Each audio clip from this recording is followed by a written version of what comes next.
আজকের ব্লগটা একটু অন্যরকম। হঠাৎ করে অসুস্থ হয়ে পড়েছিলাম। আর খবর পেয়েই আমার বাবা-মা চলে এসেছেন। আমি অসুস্থ হওয়ার বেশ কিছুদিন আগে থেকেই আমার প্রহর কিন্তু অসুস্থ।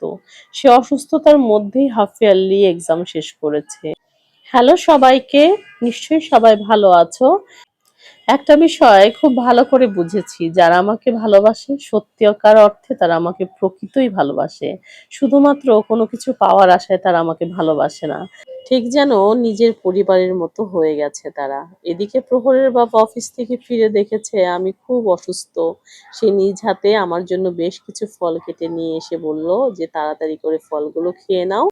এদিকে আমার ছোট্ট পরী ছুটতে যেয়ে মায়ের জন্য ওষুধ নিয়ে এসেছে। সে কোনোভাবেই ওষুধটা খুলতেই পারছিল না। তবুও তার ছোট্ট হাতের চেষ্টা আমাকে কতখানি মুগ্ধ করেছে, কতখানি স্পর্শ করেছে সেটা তোমাদেরকে আসলে বলে বোঝাতে পারবো না। তখন সত্যি, সত্যি মনে হচ্ছিল, মানুষ বলে না ধন সম্পদ থাকলে সেটা তার জন্য শক্তি হয়ে ওঠে। আসলে না। যখন মানুষ অসুস্থ হয় এবং তার প্রিয় মানুষগুলোকে কাছে না পায়, তখন তার যত ধন সম্পত্তি থাকুক না কেন, সেটা কিন্তু তার জন্য কখনোই শক্তিতে রূপান্তরিত হতে পারে না।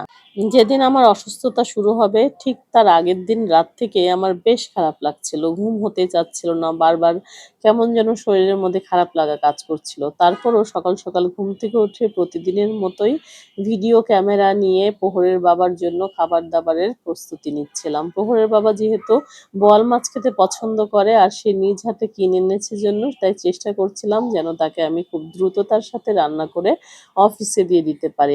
কিন্তু সময় যত গড়াচ্ছিল আমার অসুস্থতাও বেড়ে যাচ্ছিল। এদিকে প্রহর অসুস্থ, ওদিক দিয়ে আমিও অসুস্থ হয়ে পড়েছি। আর একথা শুনে বাবা-মা দুদিন ধরে ভাবছিল চলে আসবে আমার বাসায়। আজকে কিন্তু তারা ঠিক চলে এসেছে। আমি বারবার বারণ করেছিলাম, প্রয়োজন নাই তোমাদের এখন আসার, কিন্তু তারা আমার কথা কিন্তু মানে নাই। আমার প্রহর প্রতি তার দিদাকে ভীষণ ভালোবাসে। এইজন্য দিদা আসতে না আসতেই দিদাকে সাজাতে তারা ব্যস্ত হয়ে পড়েছিল। এদিকে দেখো কাণ্ড, আমার প্রহরকে দেখে এক বিন্দুও বুঝার উপায় নাই সে একটু আগেও অনেকটাই অসুস্থ ছিল। কিন্তু দিদার সাথে তাদের অ্যাটাচমেন্টটা এত ভালো, বন্ডিংটা এত বেশি সুন্দর যে দিদাকে দেখে সে 90% সুস্থ হয়ে গেছে।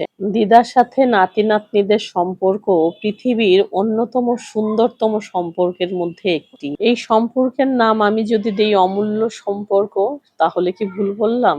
হ্যাঁ, তোমাদের উদ্দেশ্যে একটা কথাই বলবো, যাদের বাবা-মা এখনো পাশে আছেন, তাদের যত্ন নিন এবং তাদেরকে ভালোবাসা দিন। একজন সন্তানকে তুমি কখনোই দোষারোপ করতে পারবে না। কারণ তুমি যা শিখাবে সে তাই শিখবে।